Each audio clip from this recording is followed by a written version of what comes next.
Welcome to the Dealmakers podcast. The Dealmakers is a platform for leaders in the commercial real estate industry to share their personal stories, business insights, and industry secrets because we believe in spotlighting the real people behind the deals. This podcast is brought to you by Agora, a comprehensive real estate investment and management platform offering a wide range of services to enable real growth and provide the best real estate investment experience both for GPs and LPs. I'm Asaf Raz. Let's go. And today with me, I have a very special guest. I think he's also an Agora customer, which is amazing. And this is Zach Winner. Did I say it right? Winner or Weiner? It's Winner. It's Zach nice. Winner. And that's a great last name to have in real estate. He's the founding partner and CEO of Prosperity Commercial Real Estate, a private equity firm specializing in multifamily apartment investments with over 30 years of experience in real estate. Zach has led successful ventures in residential real estate, mortgage brokerage, and escrow services. He's also a licensed attorney with a deep background in legal and public affairs, having represented major clients in large-scale land use transactions, including the development of the LA Rams Stadium, which I want to hear that story. So Zach brings a wealth of expertise and insight to the world of commercial real estate. And after that, without further ado, Zach, please take it away. Let us know about yourself so audience kind of gets to know you, and we'll take it from there. Well, thank you. Thanks for having me on your podcast. It's a real pleasure. I'm happy to be here. And so, as you mentioned, I'm an attorney, but I haven't practiced law representing third parties for a number of years. We're focused solely on our private equity firm, Prosperity CRE, and providing passive investment opportunities. And for the last 6 or 7 years, it's been focused primarily and exclusively on acquiring large cash flowing apartment complexes. And we're targeting opportunities where the rents are below market, and we can implement various value add strategies where we can come in and implement strategies to increase the net operating income, the cash flow that our investors receive, and then that significantly increases the overall value of the property. So when we sell at a very strong profit. That's amazing. And let's talk about this market right now, because especially in multifamily, things are getting really, really interesting. They have been interesting in the past, I would say 2 years or so. How are you kind of navigating the market right now? How are you navigating what's going on in multifamily, especially with this challenge of doing value add and finding that right property that can really make sense for when you underwrite it? You know, it's a great question. We're very selective. So we start at the macro level and we decide which markets are the best markets in the country for value add apartment complexes. And so we look at over 25 different metrics to zero in on a handful of markets that we think are the top markets. And we look at metrics like population growth, net migration, and job growth. We want diverse economies with at least some focus on STEM-related jobs. We look for income growth. And then, once we identify an MSA, we'll then also drill down into specific neighborhoods within that MSA to look for strong, vibrant demographics for those MSAs. Median income, per capita income. We want good schools. We want good jobs nearby. We want nice retail shopping nearby. All of those types of metrics at a neighborhood level. So once we do that, then we'll start to look for potential acquisitions in those areas. And we really are very, very selective. We're solving to trying to ensure a minimum return to our investors, both a minimum cash on cash return and then a minimum overall return, whether you're looking at it as on an average annual return perspective or an IRR perspective. And so it's got to have a number of value add components for us to meet those metrics.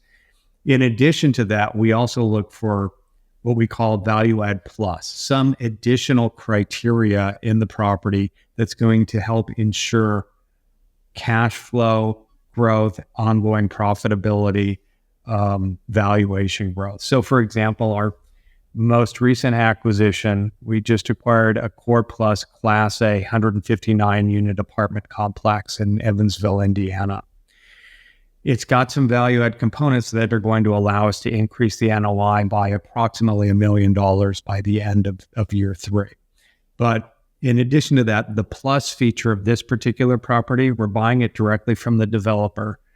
the developer obtained a bond from the city, an economic development incentive bond. And we acquired that bond as part of acquiring the property. That bond is going to pay us $7.35 million over the next 16 years. And it essentially offsets the property tax each year. So that's the additional plus for that property that helps ensure ongoing profitability, strong returns to our investors, strong profits on sale. Another example might be, we look for opportunities where properties may have been built using low-income housing tax credits or LIHTC, and they're coming off of the period where you're restricted to renting only to affordable, to tenants who qualify for affordable housing. So if they're coming off that period, oftentimes there's a very big delta between what they've been renting to these affordable tenants at and what we could rent it to a market rate tenant, especially if we come in and upgrade the units. So that's another instance where there's an additional feature or characteristic of the property that helps ensure strong cash flow, strong profits. And so that's our overall approach. And because of that, whether it's our current environment or our environment 2 years ago or 5 years ago, it ultimately means we're very, very selective, and we have a very systematic approach to identifying properties that are within our wheelhouse and will meet our returns. And how did these numbers change? So let's take 5 years back. Yeah. If you'd have 100 properties, on how many of those would you actually submit an offer compared to today? Like, what's the difference, more or less? So there's today compared to 5, certainly 7 years ago, there's less inventory on the market. And so as a result of that, we're constantly underwriting, but there may be fewer LOIs that we're submitting. So for example, if we were submitting, 8 LOIs 7 years ago, 8 LOIs a month, it may be 4 LOIs or 5, given, there's some seasonality too. Yeah. And things we're predicting, things may change in the coming months, because I think we've gone from a period where interest rates have gone up at a faster rate than ever historically.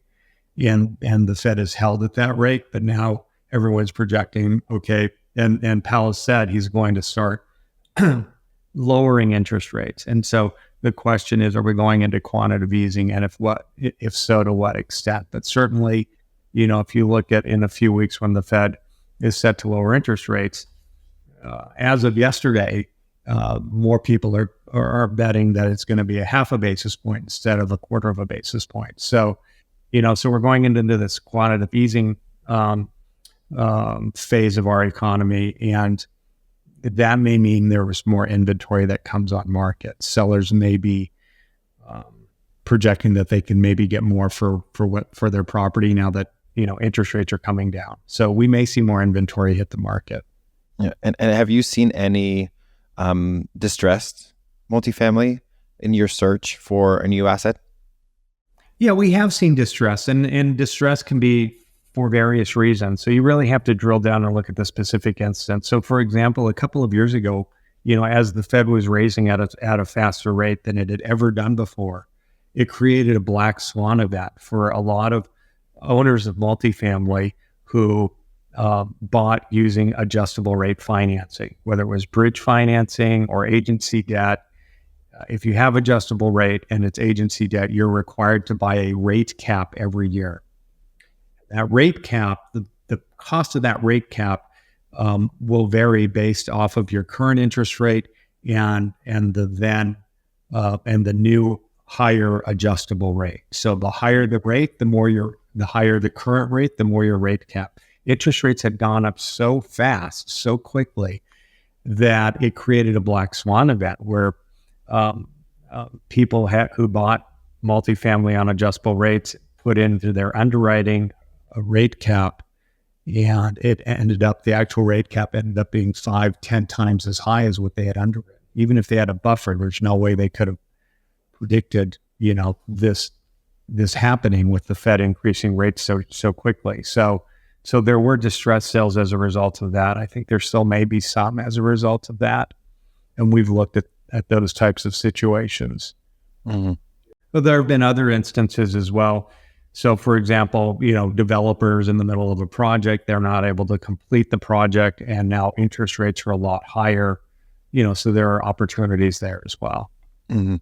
Yeah, and I've heard mixed messages around this, right? Because everybody's kind of waiting for that distressed wave to happen. I feel like before, when interest rates started shooting up so quickly, I feel like the sentiment of the market was we're going to see hundreds and thousands of properties distressed falling into the market, which honestly, for as far as I've seen, we haven't seen that kind of wave of distressed assets going into the market. And I'm trying to understand the gap between the sentiment that we've had when interest rates went up to the sentiment that we have today, which is very different, right? It's just like today it feels like it's I would say a stabilized asset class compared to other ones. And I'm trying to understand what is the gap there that we've had in the market. I find it very hard to predict where the market's going, whether it's the stock market or the real estate market, where interest rates are going to go, long term and short term. It's very hard to predict. And so here's my philosophy, Asaf. I underwrite based off of the current interest rate environment, trying to ensure that I can meet our projected returns, implement various value-add strategies. And if I think I can acquire property at a certain price and implement strategies that will increase the NOI and deliver the returns based off of current interest rates going in with a fixed interest rate, that's what I'm solving to. And so when COVID hit, I thought, okay, we're going into a recession. This is going to be a big recession. It's going to be like 2008, 2009 all over again. Let's sit back and wait for all of these distressed opportunities to arise. And the exact opposite happened, because the Fed flooded the market with money and lowered interest rates. And as a result, valuations went very high. And so, my lesson from that experience is it's so hard to predict. Like right now, if people are saying, oh, we're going into a recession, there's going to be all these opportunities, let's just sit back and wait and not underwrite. I think that's a mistake. I think you're better off underwriting based off of, today and seeing if you can get your deals to pencil out based off of today's interest rates. Yeah. And I think also, the past kind of has a tendency to repeat itself, right? And I feel like we've seen, again, it's hard to compare. We can't compare this to what happened in 2008, right? But what we've seen in 2008 is that the wealthiest people in real estate were created through the 2008 crisis, right? So there is always an opportunity. And that's what I always try to focus on, is understanding how do people continue to find opportunities so that other developers, other entrepreneurs in real estate would understand how they could do that as well. Again, it requires years of expertise that you have in understanding market shifts and changes, and obviously knowing how to underwrite properties, I feel like is like the basis of this. But there is another element that you are using. I know that you're using it extensively within your underwriting process, but also understanding how to create value add, which is tax offsets, right? Or tax savings or tax deferral strategies on your properties and for your investors. How does that work? How do you take that into calculation? So obviously, real estate is one of, if not the most tax advantaged vehicles for investing. And we employ a couple of strategies to benefit our investors. And so the first is once we take over ownership of a property, we'll conduct a cost segregation analysis. And that gives us the ability to accelerate the depreciation tax write-off, paper tax write-off, that we pass on to all of our investors pro rata based off of their investment percentage of the overall equity. And that's huge. So what will typically happen is we'll be making distributions to our investors every quarter, but when they get their tax return, their K-1, it'll show a nice paper depreciation tax write-off that will not only offset all of the income that they've received from the cash flow of this particular property, but it should typically have additional write-offs that they can either apply to other income or that they could roll forward to future years and offset income in future years. The other big tax savings that we look for is when we exit a property, we'll look to 1031 exchange into a larger property and start the whole value add process all over again. And so if our investors were happy with us and want to roll their investment forward into the next property, they can do that and continue to defer any capital gains and depreciation recapture tax. And typically we'll have, 97, 98% of our investors will roll forward with us. It really just makes sense because the returns are so strong and you can continue to defer your taxes. Yeah. And it's also, I feel like it's also some sort of it's not unique. I feel like every developer or every entrepreneur in real estate is trying to find those ways to win with tax strategies and also get investors to invest more and investors to be part of that deal. But there is a uniqueness to the way that you do that, right? There is something that is a little bit more special because you do that from the get-go, even like before the asset is being purchased and the deal happens, you already understand the tax around it. What are type of expertise or things that you think other developers or investors who are looking to invest in a new developer, what should they look for when we talk about taxes and tax strategies? Right. Well, the other advantage with working with us is an investor who has, let's say they're selling a property and they're in a 1031 exchange and they're looking to place their funds into an up-leg property. If the timing works out right, we could take their funds and structure our deal so that it's valid for their 1031 exchange. And technically, that means we have to structure the acquisition as tenants in common. So we form multiple LLCs that own the property, and so the investor with a 1031 exchange would have an investment via a tenant in common LLC, and that would preserve their 1031 exchange.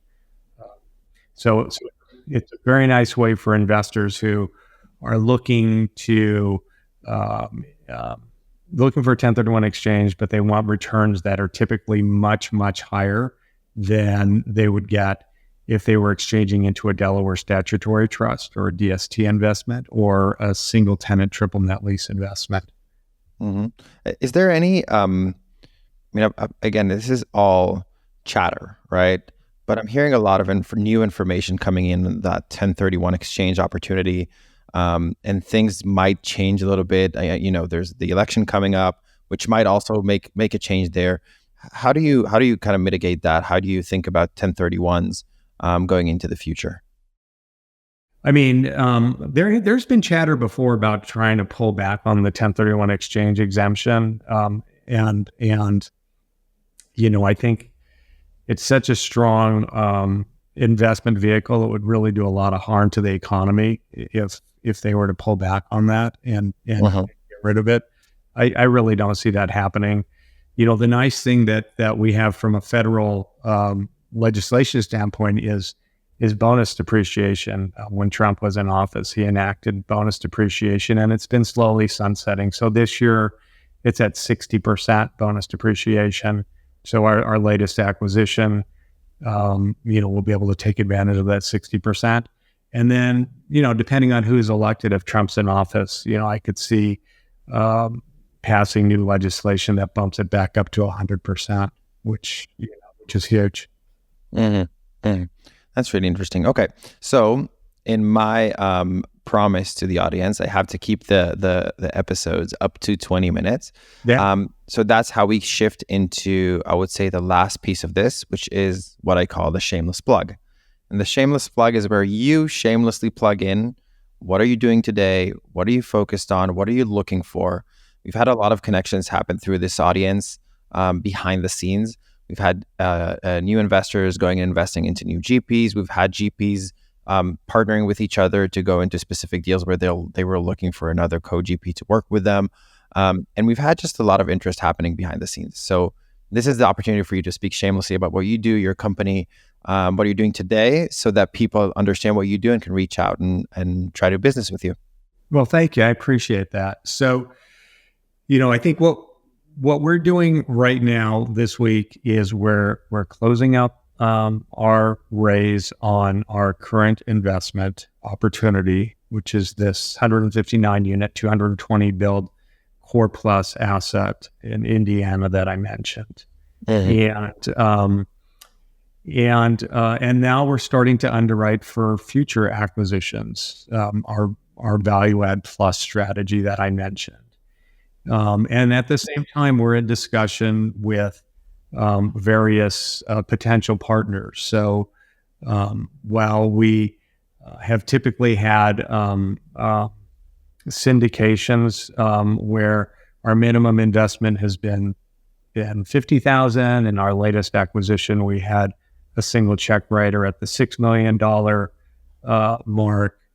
I think we're looking for future opportunities where we can partner with larger check writers as well, whether that's family office, JV, equity money, opportunities like that. And so that's what we're kind of doing on a dual track, is reaching out to potential partners, as well as looking for our next investment opportunity. And all of that is going to be on the bio of the episode, including links to the website, links to Zach's LinkedIn page. If anybody's interested in this opportunity, which I think is honestly pretty amazing, he can reach out directly to Zach or through the website, right, Zach? That's the way to go. That's right. Thank you. Amazing. So thank you, Zach, for joining me for this episode of the Dealmakers podcast and sharing your valuable insight and experiences with us today. It was truly enlightening to hear your perspective on the real estate industry and your journey within it. To our listeners, thank you for tuning into this episode of the Dealmakers podcast. If you enjoyed this episode, please be sure to subscribe so you never miss out on the latest conversations with industry leaders. If you have any suggestions for future guests or topics, or if you'd like to be a guest yourself, please reach out to us via the Agora website or social media. Stay tuned for more exciting episodes as we continue to explore the stories behind the deals and the people making them happen. I'm Asaf Raz, and we'll see you next time on the Dealmakers podcast. Zach, thank you so much for joining me today. Thank you. Appreciate it.